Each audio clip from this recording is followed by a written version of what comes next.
Assalamualaikum warahmatullahi wabarakatuh. Salam hormat dan doa terbaik selalu saya panjatkan untuk Bapak dan Ibu semuanya, para pensiunan yang kami banggakan, juga keluarga di rumah yang setia mendampingi.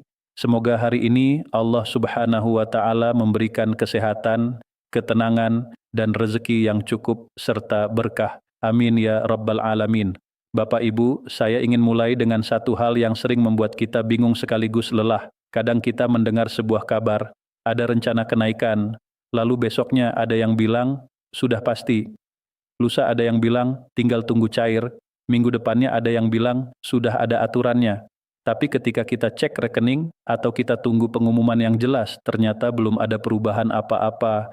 Akhirnya hati kita bertanya, sebenarnya ini sudah sampai mana? Kok seperti bolak-balik, kok katanya sudah, tapi belum. Nah Bapak Ibu, disitulah pentingnya memahami judul yang kita bahas hari ini, dari rencana ke regulasi, tahapan resmi kenaikan pensiun yang harus dilalui, karena kenaikan pensiun itu bukan seperti mengubah angka di kertas lalu selesai.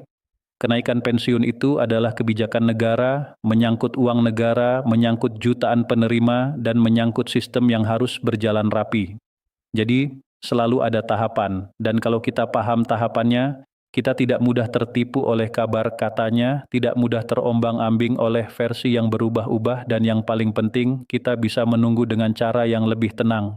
Bapak Ibu, mari kita pegang dulu satu prinsip. Rencana itu bukan regulasi. Rencana itu seperti niat, seperti agenda, seperti target yang ingin dicapai. Regulasi itu seperti kunci yang membuka pintu eksekusi. Selama masih rencana, pintu belum terbuka. Selama belum ada regulasi, sistem belum boleh berjalan berubah. Bukan karena tidak mau, tetapi karena semua yang menyangkut uang negara harus punya dasar hukum yang jelas agar tidak menimbulkan masalah di kemudian hari. Ini bukan sekadar formalitas. Ini soal akuntabilitas, soal pengawasan, dan soal memastikan hak dibayarkan dengan benar. Sekarang kita bedah pelan-pelan tahapannya, tapi dengan bahasa yang mudah dicerna, bukan bahasa yang rumit. Saya ingin Bapak Ibu membayangkan seperti proses membangun rumah. Kita mulai dari ide, lalu gambar, lalu anggaran, lalu izin, lalu pembangunan, baru rumahnya jadi. Kenaikan pensiun pun begitu, ada tahap ide dan rencana, ada tahap penganggaran, ada tahap keputusan resmi, ada tahap aturan teknis, lalu baru tahap pembayaran. Kalau kita melompati salah satu tahap, prosesnya macet atau bahkan bermasalah. Jadi mari kita susun dari awal. Tahap pertama adalah tahap wacana dan arah kebijakan. Ini biasanya muncul dari kebutuhan yang dirasakan bersama. Harga kebutuhan naik, biaya hidup meningkat, kondisi ekonomi berubah, lalu muncul pembahasan tentang bagaimana menjaga daya beli dan kesejahteraan. Pada tahap ini, pembicaraan bisa muncul di mana-mana. Bisa dari analisis, bisa dari pengamat, bisa dari pernyataan pejabat yang masih bersifat umum. Di tahap ini, banyak orang langsung berdebar karena merasa, oh berarti akan naik. Tetapi Bapak Ibu, tahap ini masih tahap arah. Ibarat kita baru bilang, sepertinya rumah kita perlu direnovasi. Itu belum berarti renovasi dimulai besok. Tahap kedua adalah tahap perencanaan formal. Pada tahap ini, rencana mulai ditulis dalam dokumen perencanaan pemerintah. Dokumen itu menyebutkan target, prioritas, dan kemungkinan langkah yang akan diambil. Disinilah sering muncul kalimat-kalimat seperti akan dipertimbangkan, direncanakan, menjadi bagian dari agenda, atau disiapkan. Kata-kata ini penting, tetapi tetap kata kuncinya, rencana. Rencana itu memberi sinyal bahwa pemerintah menaruh perhatian, tetapi rencana belum mengikat sistem pembayaran. Pada tahap ini, orang sering salah paham karena menganggap sudah ada dokumen, berarti sudah pasti dibayar. Padahal belum.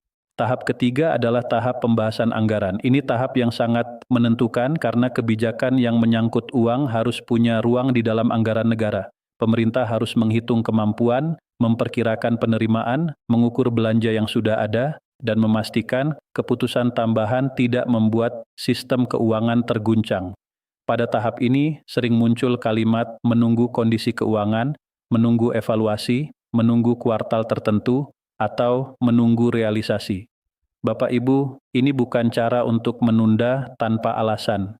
Ini cara untuk memastikan keputusan itu bisa dipertanggungjawabkan. Ibarat rumah tangga, kita juga begitu. Kita bisa saja ingin menaikkan belanja bulanan untuk kebutuhan tertentu, tapi kita akan lihat dulu pemasukan, lihat dulu pengeluaran yang wajib, baru kita berani memutuskan. Tahap keempat adalah tahap keputusan politik dan persetujuan kebijakan.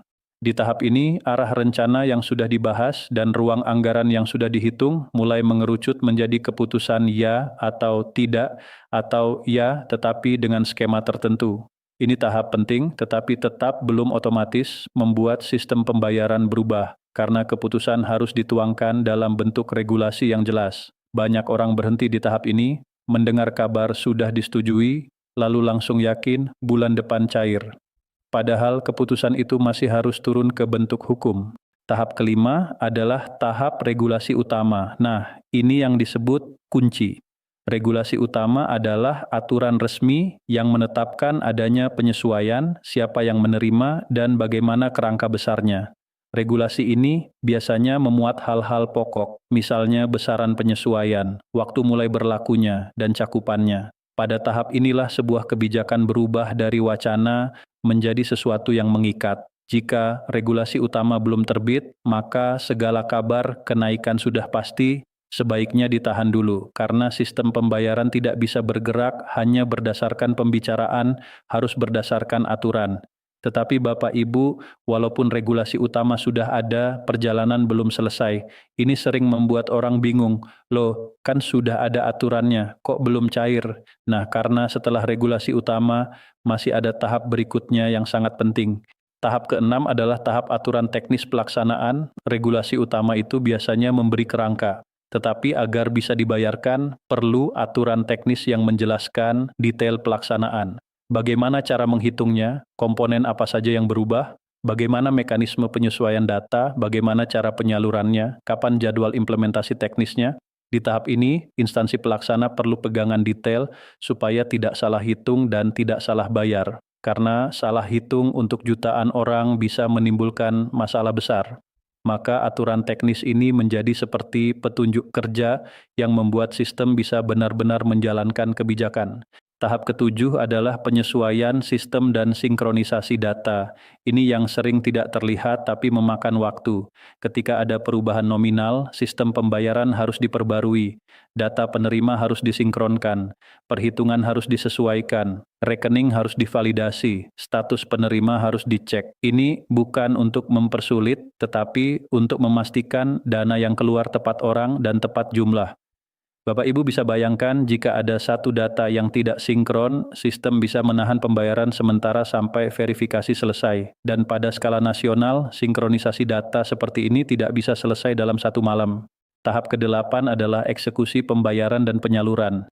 Nah, ini tahap yang paling ditunggu karena hasilnya terlihat, dana masuk, tetapi pada tahap ini pun penyaluran bisa dilakukan bertahap karena faktor perbankan, faktor batch transaksi, dan faktor stabilitas sistem. Jadi walaupun tahap eksekusi sudah berjalan, bisa saja ada perbedaan waktu masuk antar penerima. Ini normal dalam sistem besar. Tahap ke-9 adalah penyelesaian selisih dan rapel jika ada pemberlakuan surut. Jika kebijakan berlaku sejak tanggal tertentu, tetapi implementasi teknis baru berjalan setelah beberapa waktu, maka selisih periode sebelumnya dihitung dan dibayarkan sebagai rapel. Di sini banyak orang mengira rapel itu hadiah, padahal rapel itu selisih yang memang hak karena pemberlakuan surut. Tetapi rapel tidak otomatis selalu ada. Rapel bergantung pada kapan kebijakan dinyatakan mulai berlaku dan bagaimana skema implementasinya. Kalau kebijakan berlaku mulai bulan implementasi, rapel bisa tidak ada. Kalau berlaku surut, rapel bisa muncul. Bapak Ibu, sekarang setelah kita tahu tahapannya, mari kita jawab satu pertanyaan yang biasanya muncul setelah penjelasan seperti ini. Kenapa harus sepanjang itu? Karena ini menyangkut uang negara dan hak banyak orang. Kalau dibuat cepat tanpa dasar, nanti bermasalah. Kalau dibuat tanpa teknis, nanti salah hitung. Kalau dibuat tanpa sinkronisasi data, nanti salah bayar. Jadi panjangnya tahapan itu bukan untuk menguji kesabaran Bapak Ibu, tetapi untuk memastikan ketika hak itu diberikan, ia benar, aman, dan tidak menimbulkan kekacauan. Nah, apa yang bisa Bapak Ibu lakukan dengan pemahaman ini? Banyak, Bapak Ibu. Pertama, Bapak Ibu bisa menyaring informasi. Ketika mendengar kabar sudah ada rencana, Bapak Ibu tahu itu masih tahap awal. Ketika mendengar sedang dibahas anggaran, Bapak Ibu tahu itu tahap penguatan sebelum keputusan. Ketika mendengar sudah ada regulasi, Bapak Ibu bisa mencari apakah benar regulasinya ada dan apakah sudah ada aturan teknisnya. Ketika mendengar tinggal cair, Bapak Ibu bisa lebih tenang karena tahu bahwa sebelum cair harus ada sinkronisasi sistem. Jadi Bapak Ibu tidak gampang naik turun emosi. Kedua, Bapak Ibu bisa mengatur harapan dengan sehat. Harapan yang sehat itu bukan yang paling tinggi tetapi yang paling aman. Rencanakan kebutuhan berdasarkan pemasukan yang sudah pasti. Kalau nanti ada penyesuaian resmi, itu menjadi tambahan yang memperkuat, bukan sesuatu yang membuat Bapak Ibu tertekan jika terlambat. Ketiga, Bapak Ibu bisa lebih waspada terhadap penipuan, karena ketika proses sedang di tengah-tengah, banyak oknum memanfaatkan kebingungan. Mereka berkata, saya bisa bantu cek status, saya bisa percepat, kirim data, kirim OTP. Bapak Ibu sekarang tahu, dalam tahapan resmi, tidak ada kebutuhan untuk meminta OTP atau data rahasia lewat chat pribadi. Jadi Bapak Ibu bisa menutup pintu itu sejak awal. Keempat, Bapak Ibu bisa membantu menenangkan lingkungan. Kalau ada grup yang heboh, Bapak Ibu bisa bilang dengan tenang, kita lihat tahapannya, rencana belum regulasi, regulasi belum teknis, teknis belum eksekusi. Kalimat ini sederhana tapi sangat menenangkan, karena banyak orang hanya butuh satu pegangan logis untuk berhenti panik. Bapak Ibu, saya ingin menutup dengan pesan hati, hidup di masa pensiun adalah anugerah. Kita sudah melewati banyak hal yang lebih berat daripada sekadar menunggu proses administrasi. Jadi jangan biarkan proses ini menghabiskan ketenangan. Kita tetap berharap ada perhatian, ada penyesuaian, ada peningkatan kesejahteraan, tetapi kita juga berhak menjalani hari dengan damai, tanpa dikejar-kejar kabar yang belum jelas. Semoga Allah memudahkan seluruh proses yang baik. Semoga para pemimpin diberikan kebijaksanaan untuk mengambil keputusan yang adil dan menenangkan. Semoga Bapak Ibu semua selalu diberi kesehatan dan dijauhkan dari hoaks serta penipuan. Terima kasih sudah menyimak sampai selesai. Mohon maaf jika ada kata-kata yang kurang berkenan. Wassalamualaikum warahmatullahi wabarakatuh.